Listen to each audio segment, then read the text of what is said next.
What if everything you were taught is outdated? The official version of the famous explorer's story hides cold calculation and large-scale economic exploitation behind a heroic facade. We've grown accustomed to hearing about grand goals and noble impulses, but the true motives were often far more mundane. The history of the great geographical discoveries is full of dark spots that people preferred to ignore for a long time. Behind every ship setting sail into the unknown stood vast sums of money and the expectations of influential patrons demanding immediate returns. The reality, however, is hidden in old court archives and the dry reports of Spanish officials of that time. These documents contain evidence of numerous complaints, denunciations, and attempts to restore justice. An investigation into the navigators' activities in the colonies revealed shocking facts of cruelty and complete disregard for the law. Officials recorded every instance of abuse of power and personal enrichment at the expense of the royal treasury. These documents allow us to see the events of the past through the eyes of eyewitnesses, rather than through the lens of legend. Watch the video to the end, and you'll learn how a thirst for wealth turned a hero into a prisoner of his own crown. We'll tell you about the secret clauses in his contract with the kings and exactly what crimes he was charged with. You will see how the investigation was conducted and why his contemporaries so quickly turned their backs on their recent idol. This story will show you the flip side of great discoveries and remind you that every coin has two sides. Discover the truth that has long been kept under wraps in Spanish archives.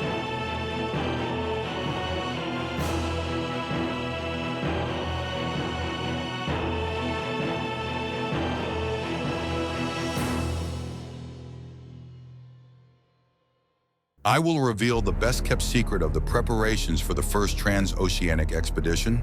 The signing of the contract with the Spanish crown was the result of long and highly pragmatic negotiations.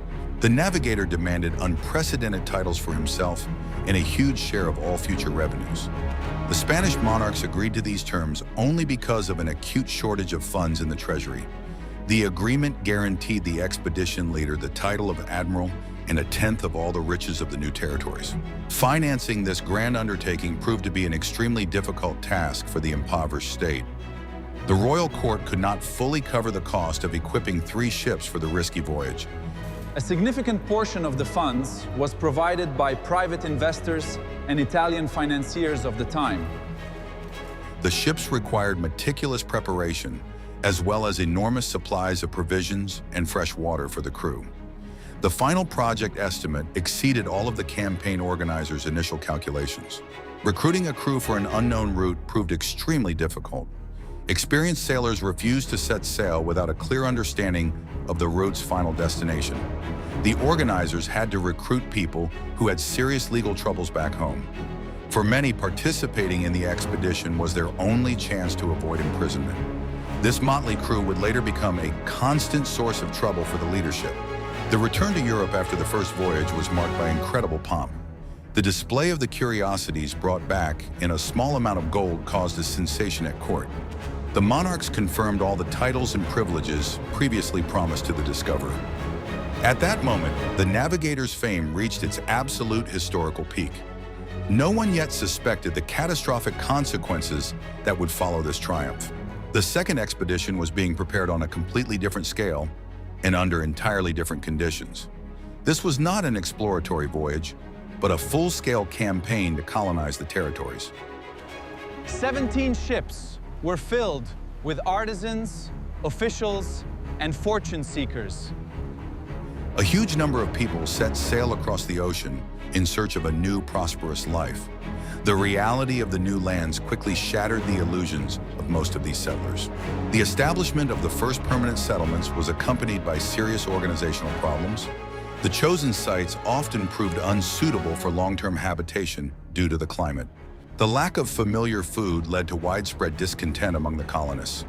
The expedition leaders' administrative skills proved completely inadequate for managing the settlement. Internal conflicts began to undermine the administrative structure from the very first months. Governing the new territories required strict discipline and clear planning. Instead, the colony descended into chaos and endless disputes over scarce resources. The administrator cared more about his personal income than the well-being of those under his charge. This marked the beginning of the end of his long political career in the New World. We'd love to hear your thoughts on this style of leadership, so please share your views in the comments and be sure to subscribe to our channel. Are you ready for the shocking truth about the methods of enrichment in the new lands? The initial plan for mining precious metals suffered a crushing failure. There simply weren't enough gold mines on the islands to meet expectations. This forced the governor to introduce a system of strict quotas for the entire local population. Every resident over the age of 14 was required to regularly turn in a certain amount of gold dust. Meeting this quota was practically an impossible task for the locals. People were forced to abandon their usual farming work in order to search for gold dust. Agriculture fell into complete decline, which triggered a massive food shortage.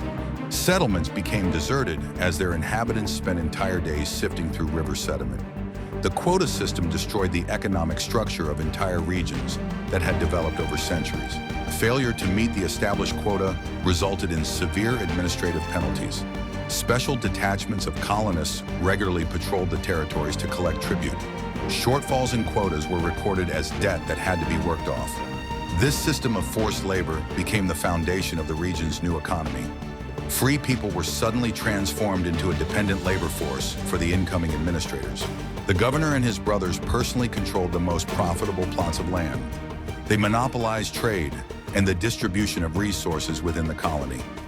Any attempts by other settlers to engage in independent commercial activity were harshly suppressed. This caused growing discontent among the Spaniards who had come in search of freedom and wealth. The concentration of power in the hands of a single family created an atmosphere of total mistrust. The island's economy was completely restructured to meet the needs of exporting goods to the mother country. Food production for domestic consumption took a back seat. Dependence on food supplies from Europe became a critical vulnerability for the colony. The slightest delay in ships led to an acute shortage of basic foodstuffs. This short-sighted policy regularly put the settlements on the brink of survival. The crown's revenues from these territories remained extremely low and unstable. The promised mountains of gold remained nothing more than fantasies on the paper of treaties. The costs of maintaining the administrative apparatus exceeded actual profits. In Madrid, serious doubts began to arise about the competence of the appointed governor. The royal court began to regularly receive anonymous complaints about the local authorities' high-handedness. The situation in the colonies grew more tense with every new decree from the ruling brothers. Settlers demanded equal rights and a fair distribution of land. Dissatisfied colonists began openly sabotaging the orders of the official administration. The air was thick with the scent of a large-scale uprising against the current leadership. Would you like to know exactly how the secret report was compiled that forever stripped the great pioneer of his freedom and power? What was found in the old archives forces us to completely rethink our image of the famous navigator. In the early 2000s, researchers discovered a lost document in the Spanish town of Simancas. This 48-page manuscript contains detailed witness testimonies against the governor and his brothers. Judicial investigator Francisco de Bobadilla methodically recorded the words of 23 different eyewitnesses. The document paints a picture of tyranny that shocked even the hardened contemporaries of that era. The main accusers were not local residents, but the Spanish colonists themselves. They described the system of government as a paranoid dictatorship based on fear. The slightest disagreement with the governor's policies was punished by immediate confiscation of property. People had their tongues cut out as a public punishment for slandering the authorities. Such methods of maintaining discipline were considered excessive even by the harsh standards of the time. Documents attest to the manipulation of food supplies as a tool of control. The governor deliberately created artificial food shortages to suppress political opponents. Loyal supporters received full rations, while those who wavered were deprived of basic foodstuffs. Any attempt to procure food independently without permission was regarded as a rebellion. This food monopoly provoked the greatest hatred among the colony's ordinary settlers. Bobadilla noted the complete lack of infrastructure development in the settlements. Funds allocated by the Crown for the construction of bridges and roads disappeared into thin air. The colonists continued to live in temporary structures without basic living conditions. The governor ignored requests to establish proper craft workshops. The slightest disagreement with the governor's policies was punished by immediate confiscation of property. Witnesses complained of constant delays in the payment of their salaries. Many officials and soldiers went years without receiving the money promised by the crown. The governor justified this with temporary difficulties and security expenses. At the same time, his personal coffers were regularly replenished with gold dust and valuable artifacts. This glaring contrast caused extreme irritation among the rank and file of the colonial administration. The document from Simancas became irrefutable proof of the failure of colonial policy. It stripped the governor of his aura of invulnerability and forced the monarchs to act decisively. The meticulously compiled testimony left no room for bureaucratic maneuvering or excuses. The justice system of that time acted surprisingly quickly and uncompromisingly toward the hero. This archival report forever changed the official biography of the navigator. Reading these dry court records shatters a centuries-old romantic myth. The reality of colonial administration turned out to be dirty, cruel, and utterly pragmatic. The navigational genius proved to be a completely talentless and greedy administrator of new territories. History remembers his ships, but often forgets his court verdicts. Be sure to like this video if you've never heard of these secret archives before.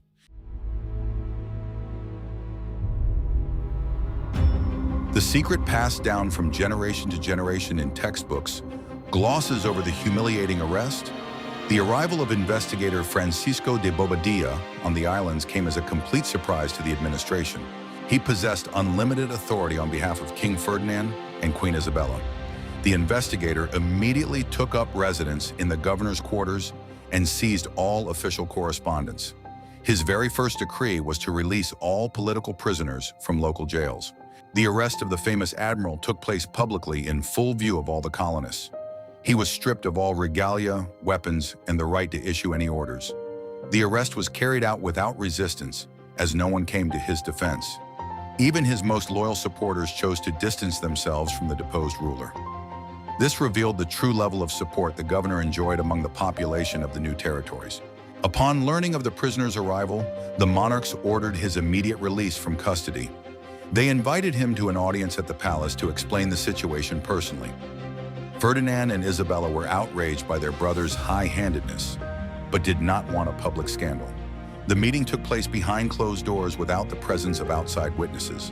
The former governor, with tears in his eyes, tried to justify his actions in the colony. Despite outward leniency, the crown made a very harsh legal decision. All charges of serious crimes against the state were dropped against the admiral. However, he was permanently stripped of his post as governor of the new lands and his right to administer the territories. Part of his confiscated property was returned, but his political career was over. The monarchs made it clear that they trusted him with ships, but not with authority over people. Nicholas de Ovando, an experienced public administrator, was appointed as the new full-fledged governor. He received clear instructions to restore order and stabilize the economy on the islands. Ovando arrived with a massive fleet, symbolizing the unshakable power of the Spanish state. He succeeded in establishing a strict but functional system of governance without the extremes of his predecessor. The transfer of power definitively cemented the new land status as a full-fledged colony. The deposed admiral continued to bombard the court with petitions demanding the restoration of his rights. He demanded the return of the promised tithe on all revenues from the new territories. The crown's lawyers skillfully dragged out the legal proceedings, citing bureaucratic formalities. The legal battles between his heirs and the state would drag on for decades. The financial issue remained the main stumbling block in these relations. The loss of administrative control was the hardest blow for the ambitious navigator. He realized that the crown had simply used his skills to expand its holdings. Geographical discoveries took a back seat to state pragmatism. His personal interests were sacrificed for the stability of the growing empire. In the next chapter, you'll learn how the crown changed the rules of colonization after this high-profile scandal. After the removal of the first governor, the Spanish crown launched a sweeping reform of colonial administration. It became clear that the system of private monopolies was not yielding the expected results for the state. A special council was established in Madrid to draft new legislation for the overseas territories. This body was tasked with regulating all aspects of life for the settlers and the local population. An era of bureaucratic centralization had begun for the vast, growing empire. The main task of the new administrators was to maximize revenue from the overseas territories. The crown imposed strict control over the extraction of all valuable resources on the islands. The position of royal treasurer, independent of local authorities, was established. All records of goods were now kept in multiple copies to prevent concealment. The state apparatus began systematically extracting wealth according to clear rules. During this period, the foundations of a global transatlantic trade system were laid. Spanish ports monopolized the right to receive ships from across the ocean. A special chamber of commerce controlled all movements of cargo and passengers. Strict customs regulations were designed to protect the crown's economic interests from smugglers. A complex logistics network was taking shape, linking the two continents with strong economic ties. Despite strict laws, corruption remained a serious problem within the colonial apparatus. The distance from the capital allowed officials to easily circumvent royal decrees. Auditors sent from Madrid were often bribed by local elites. It was practically impossible to monitor the enforcement of decrees over such a vast distance. Local bureaucracies developed their own rules for conducting business. The experience of the first decades of colonization forced the empire to rethink its military doctrines. Protecting trade routes required the creation of a regular fleet to patrol the waters. Piracy became a serious threat to the stable supply of valuable cargo to Europe. Construction of powerful fortifications built to new standards began on key islands. Military engineers designed fortresses capable of withstanding a prolonged siege from the sea. The era of wild expeditions and autocratic rulers was finally a thing of the past. The time had come for professional bureaucrats, lawyers, and military commanders. The individualism of the early explorers gave way to a systematic state approach. Every person in the colony was now a cog in the vast imperial machine. The system became more predictable, but no less harsh in its essence. Spain learned important lessons from the administrative failure of its most famous admiral. The crown never again entrusted such absolute power to a single person in the new lands. A system of checks and balances was established between various departments. This administrative framework allowed the empire to maintain control over the colonies for centuries. State pragmatism completely supplanted the romance of the early maritime discoveries.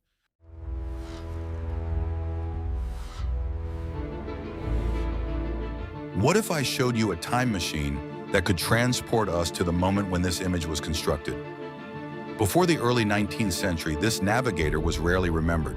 His name lay gathering dust in old archives as just one of many servants of the crown. The situation changed dramatically due to the political demands of the young American state. The new nation needed unifying symbols and independent historical heroes. The writer Washington Irving played a huge role in shaping the romantic image. In 1828, he published a comprehensive biography of the navigator. The book was more of a work of fiction than a rigorous historical study. Irving created the image of a misunderstood genius standing against a dark and ignorant society. It was he who invented the myth that the admiral's contemporaries believed the earth was flat. In 1892, the world celebrated the 400th anniversary of the expedition in grand style. A grand exhibition was held in Chicago, entirely dedicated to this event. The navigator officially acquired the status of a man who brought civilization to new continents. The celebration cemented his image as an indisputable historical authority. School textbooks around the world began to disseminate exclusively this positive version of events. The canonization of his image even reached the church, which discussed his canonization. Supporters of this idea emphasized his role in spreading Christianity to new territories. However, a thorough examination of his administrative methods halted this process.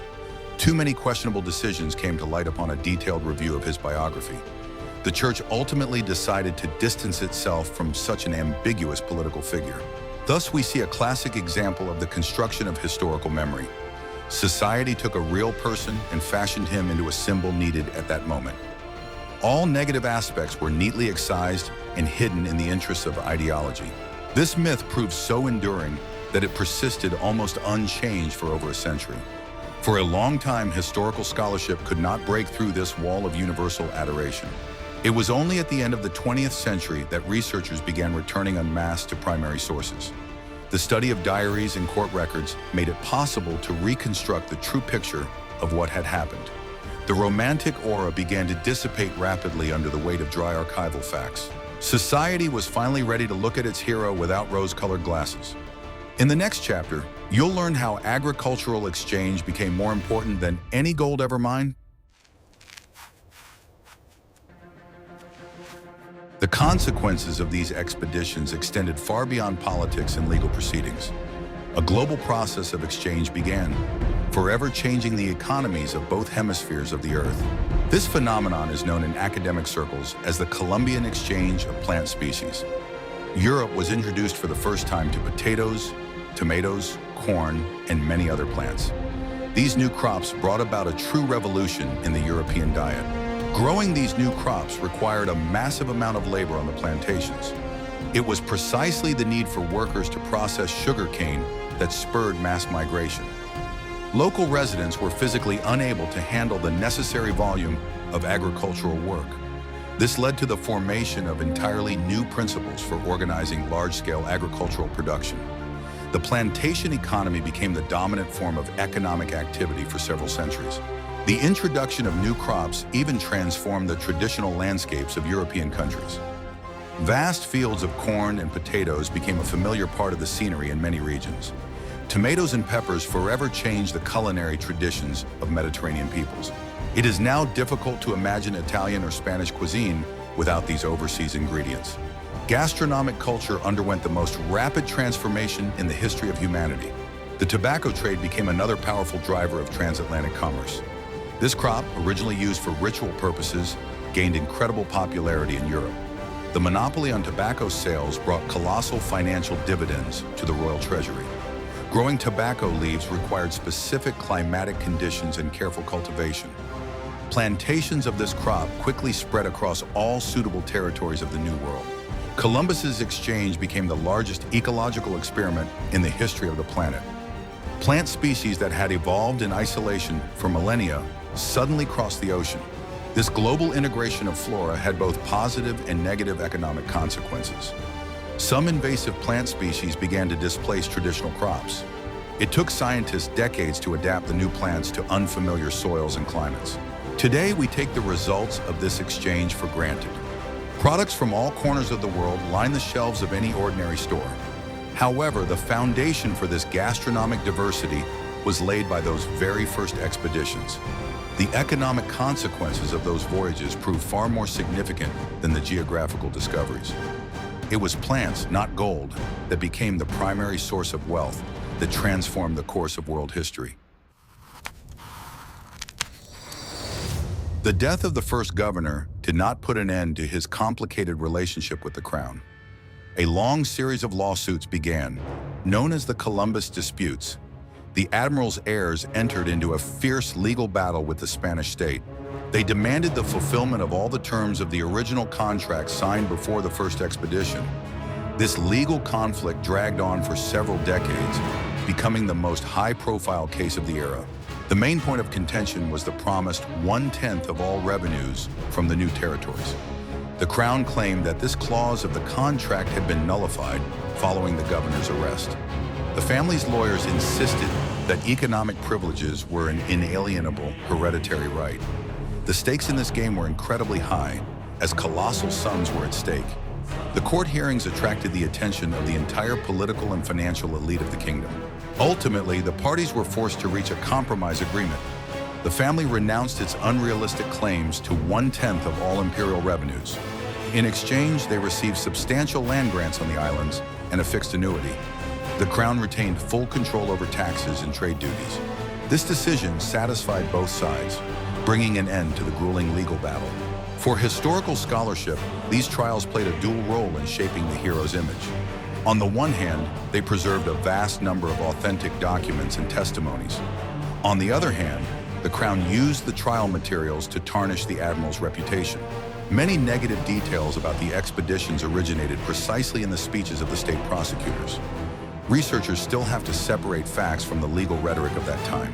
The descendants of the great navigator eventually integrated into the highest ranks of the Spanish aristocracy. They received the titles of dukes and permanently secured their status among the elite. Their land holdings provided a stable and very high income for generations. The rebellious spirit of the first admiral gave way to the quiet conservatism of wealthy landowners. The family traded political ambitions for guaranteed financial prosperity. This legal saga marked the logical conclusion of the era of private initiatives in the colonization of new lands. The state made it clear that it was the primary and sole beneficiary of all discoveries. Private individuals were assigned only the role of executors of the royal will, within clearly defined boundaries. Individual contracts were replaced by strict state regulation of colonial activities. The empire definitively established its monopoly on the administration of overseas possessions. Cartography and navigation in that era were the most closely guarded state secrets.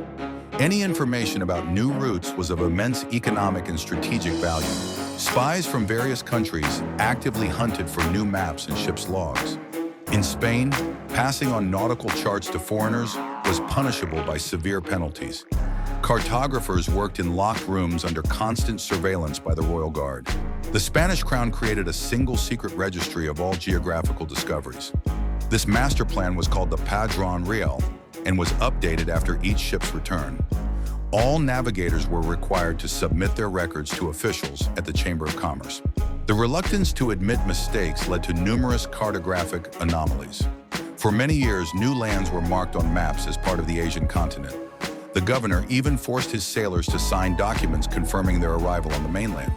This stubbornness severely hindered the development of an objective geographical picture of the world in Europe. Only subsequent expeditions by other navigators finally settled the matter.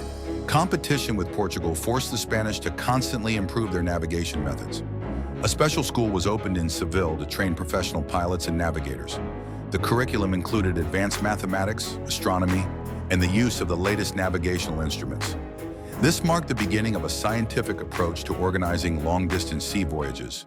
The era of sailing by chance gave way to an era of precise calculations and strict instructions. Creating reliable copies of the general chart for the fleet posed a huge problem. Manual copying inevitably led to distortions of coastlines and the locations of reefs. The slightest error by a draftsman could cost a ship in unknown waters. Therefore, copying was entrusted only to trusted masters with many years of experience. Each copy was certified with the personal seal of the chief cartographer of the Chamber of Commerce. Interestingly, the name of the new continent was given by a completely different explorer. The German cartographer Martin Waldseemüller published a map in which he used the new name for the first time. He based his work on published letters from the explorer Amerigo Vespucci, who had come to understand the true state of affairs.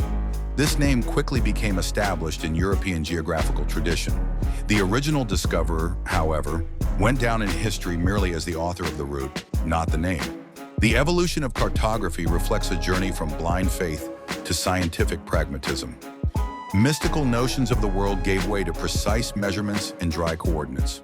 Maps ceased to be mere works of art depicting monsters at the ends of the earth. They became a rigorous working tool supporting the global economy. This legacy of the first expeditions proved no less important than any territorial acquisitions. Today, this historical figure sparks some of the fiercest debates in society. The days of unquestioning hero worship are long gone, giving way to a critical analysis of the past. Historians suggest evaluating his actions not by the standards of our time, but in the context of that harsh era. However, even his contemporaries considered his methods of governance excessively harsh and ineffective. This makes it impossible to simply attribute his mistakes to the mores of the 15th century. It is important to understand that this man was a classic product of his time and environment. He was driven by ambition, a thirst for glory, and commercial calculation, traits typical of the Renaissance era. He was neither an absolute villain nor an infallible saint in shining armor. He was a talented navigator who found himself in a position for which he was completely unprepared. His administrative failure was the result of incredible arrogance and a lack of political flexibility. Studying his biography helps us understand the workings of early colonial empires. We see how state interests clash with the private ambitions of pioneers. The story of his downfall serves as a classic example of how individualists are swallowed up by a vast bureaucracy. The empire exploited his enthusiasm and then ruthlessly discarded him as expendable. This narrative has repeated itself throughout history, making his fate highly illustrative. Rejecting mythologization allows us to see a living human being behind the bronze facade. A man who made miscalculations, panicked during storms, and suffered from joint ailments. He wrote enthusiastic letters to the queen and composed complaints against his own subordinates. He brilliantly charted a course across the ocean and ineptly oversaw the construction of settlements. It is precisely this duality that makes his figure so interesting for in-depth analysis. The admiral remains a symbol of the beginning of the globalization processes that united scattered continents. This process was complex, ruthless, yet absolutely inevitable within the framework of civilization's development. The world changed forever the moment those 3 ships left the Spanish port. To evaluate this event solely as a positive or negative is historically inaccurate. It was a tectonic shift, the consequences of which we still feel today.